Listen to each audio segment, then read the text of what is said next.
नमस्कार, मी प्रदीप माबदी. आपल्या यूट्यूब चॅनलमध्ये आपलं स्वागत आहे. मी आहे आता रुपेश माबदी यांनी जी आमच्या महादेववाडीमध्ये काकडी अशा ज्या फळभाज्या आहेत त्यांची बाग बनवली आहे आणि त्या बागेमध्ये आहोत. आता मी तुम्हाला त्या बागेत जी काही फळं आहेत त्यांची दृश्य दाखवणार आहे.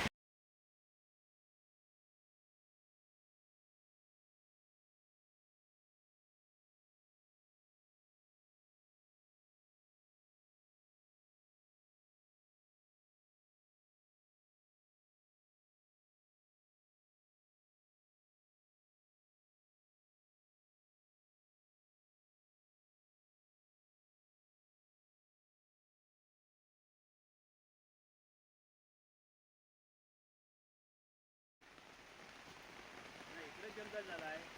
हो, तरी 2 वेळा औषध मारला आहे. त्यापेक्षा ना हे 2